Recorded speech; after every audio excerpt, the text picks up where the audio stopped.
Napaaga nga ang gising ko ngayon dahil ang aga rin gumising ng anak ko. Napa-exercise na lang tuloy ako sa harap ng salamin. Gusto ko rin naman makita ang sarili ko nag-exercise.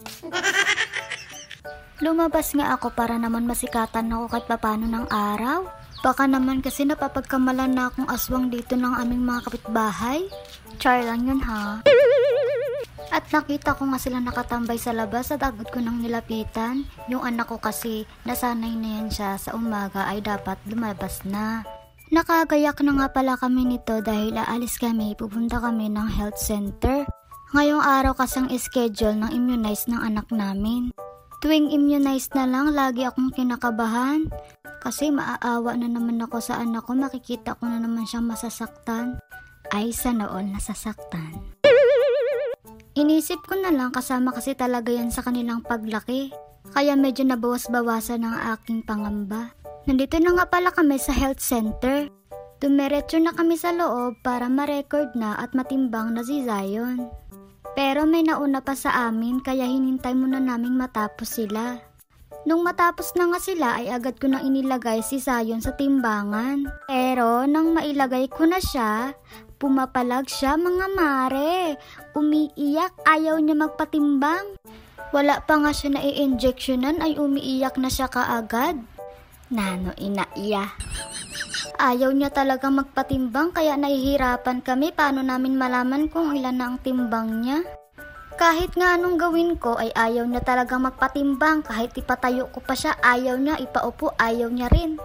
Ay ambot na lang sa imo do. Sabi ng asawa ko, siya na lang daw magpatimbang kay Zion. Pero ito naman ang nangyari. Ayaw niya pa rin talaga. Sa mga oras nga na ito ay naghihintay na lang kami na dumating ang mag-i-injection sa mga bata. Kaya naupo muna kami dito sa tabi. Pero naisipan ko munang lumabas dahil medyo mainit sa loob. Para naman makalanghap kami ng sariwang hangin dito sa labas. Mabuti na lang talaga nandito pa rin ang asawa ko dahil mamaya-maya aalis na yan at babalik na yan sa trabaho. Mahaba-habang biyahe pa naman ang kanyang babayahiin mamaya. Mga 1.5 oras bago siya makarating sa kanyang trabaho. Pero sabi niya hintayin niyo na lang matapos ang immunize ni Zion. Tinawag na nga ang pangalan ni Zion dahil siya na ang susunod mai-injectionan. Kinakabahan na nga ako sa mga oras na yan, hindi ko lang pinapahalata, nanginginig na yung buong katawan. Kasi yung feeling ko, yung unang-unang immunize ni Zion, ganun din ang pakiramdam ko. At ito na nga, agad na kaming pinaupo para maturukan na si Zion. At ang maganda lang dito ay nililingaw-lingaw nila ang bata para hindi lalong umiyak at matakot. Ganun din ba kayo pag may injection ng anak ninyo ay kinakabahan na kayo? Nung makita ko ngayong karayom ang laki, naawa ako sa anak ko pag iyak ng malakas.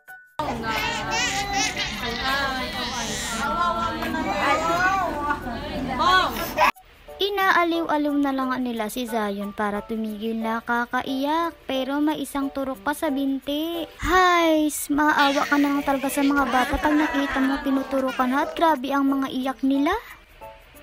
Tapos nang inject at yun lang for today's video. Bye!